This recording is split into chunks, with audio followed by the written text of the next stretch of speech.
Health officials in China say around 14% of patients who had the coronavirus but recovered have tested positive again.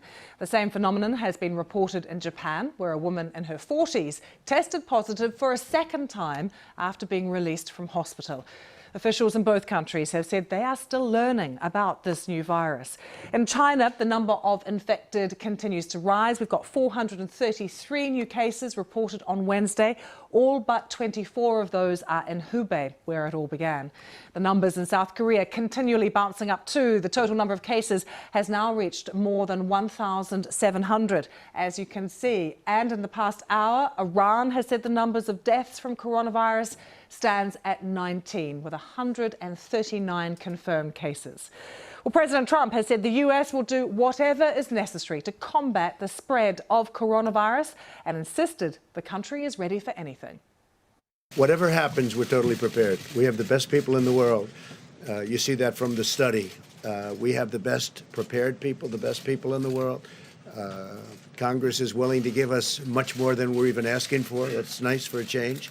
But we are totally ready, willing, and able. It's a term that we use. It's ready, willing, and able. We have. It's going to be very well under control. Now, it may get bigger. It may get a little bigger. It may not get bigger at all. We'll see what happens. But regardless of what happens, we're totally prepared. We have this story covered from all over the globe with correspondents in place right around the world. Elise Preston from CBS News joins us from New York. Jenny Hill, the BBC's Jenny Hill in Tokyo, and in Dubai, our correspondent Samir Hashmi. Elise, if we can start with you, is it clear then what the Trump administration's policy is at the moment around coronavirus? Because it's been slightly mixed messages from the president. Well, Lucy, as you heard from President Trump, he is trying to ease fears and urge calm here in the U.S. He's repeatedly said that the U.S. has the best people to get a handle on a potential spread right here. And just yesterday, Mr. Trump tapped Vice President Mike Pence to head the administration's response. Plans, Elise, are already in place. What preparations have been made so far?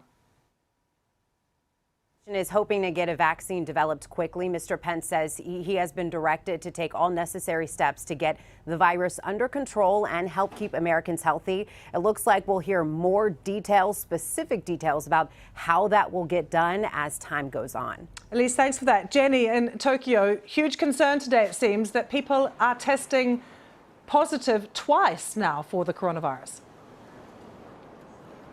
Well, this is one case, yes, we learned about this today, a woman in her 40s who was treated and discharged from holiday at the very beginning of February, only now to test positive again. So yes, that's raising huge concerns here, as is the fact that the number of infections is growing. There are clusters all over the country, and actually just before I came on air, we learned that another 13 people have tested positive in the northern region of Hokkaido, 2 of them children under the age of 10. It's a huge concern for the Japanese authorities because in 5 months' time, this country is due to host the 2020 Olympics. Now, the authorities here are saying they're going to continue with their preparations. It's far too early to do anything about that, to consider cancellation or postponement.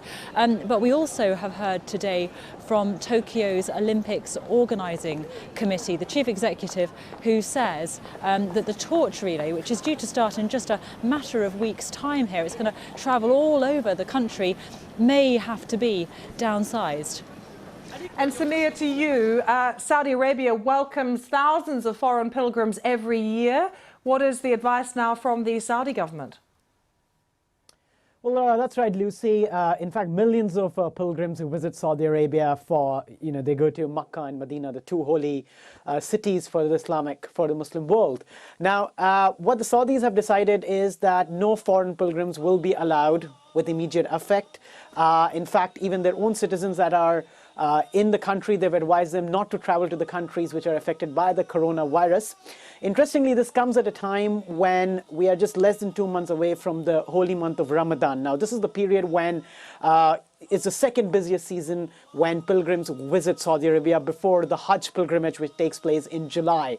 The Saudi authorities don't want to take any chances, Lucy, because what they've seen happen in Iran a week ago, where they certainly saw a surge in the number of cases, and then that spread to neighboring countries like Oman, Kuwait, and Bahrain. And all of those cases in these three countries are related to pilgrims who had visited Iran. And that's why the Saudis authorities don't want to take any risks, considering that they will be expecting thousands of people to visit Makkah and Medina over the next couple of months. And Samir, what is the potential economic impact of this? Well, if you look at the region, still no tangible data to say how much has been the impact, but there are signs of it. So if you talk about countries like the UAE or Dubai, where I'm right now, it attracts a lot of tourists during the season, including 1 million Chinese every year. So we have seen a fall in that. We're waiting for official data to come out. Oil is the other one. This region is one of the biggest producers of oil. The Saudis are the biggest supplier of oil to China, and they've already seen demand going down. So that's going to have an impact on their economy, or at least put pressure on their economy. And this also comes at a time when the Saudis are trying to give a push to tourism. They have liberalized their visa rules to attract more tourists.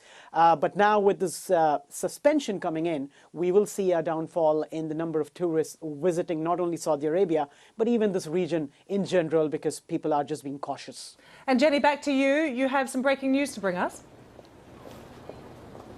Yeah, we've just learned in the last few minutes or so that the Japanese Prime Minister Shinzo Abe is calling for the closure of all Japan's public schools temporarily as of Monday. That perhaps gives you an indication of the levels of concern here in Japan as the number of new cases continues to rise.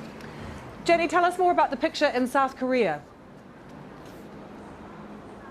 Well, South Korea, of course, has been the focus of huge alarm because numbers there have been soaring. In the last week, it's gone from a dozen or so, a few dozen cases, up to now more than 1,700. Many of those cases have been linked to a religious sect, and the authorities are now trying to test every member of that church group, some 200,000 of them, but huge concerns about whether the outbreak there can be contained. And over the border in North Korea, the authorities are saying that they're going to try and delay the start of the new school term in an attempt to halt the contagion. So big concerns around this region. And we know that in China, the original epicenter of the outbreak, that people are still dying, people are still being infected, but that overall the World Health Organization says the picture generally is improving. That is certainly not the case elsewhere in the region. Jenny, great to have you. Thanks for that update from Tokyo, and Samir in Dubai. Thank you very much too. Well, a short time ago in Iran, a senior politician confirmed he has tested positive for coronavirus. He says he's placed himself in quarantine. And these are pictures from neighbouring Iraq. We've just got these in. They have announced in Baghdad the first confirmed case of the virus in the capital, bringing the total number of infections in the country to 6. The health ministry is saying the case was a young man who had recently returned from Iran, but Iraq very much in lockdown as well. Public meetings have been banned in Iraq, and schools, cinemas, mosques as well. People are being told to stay away. So Iraq, Baghdad particularly, very much in lockdown at the moment too.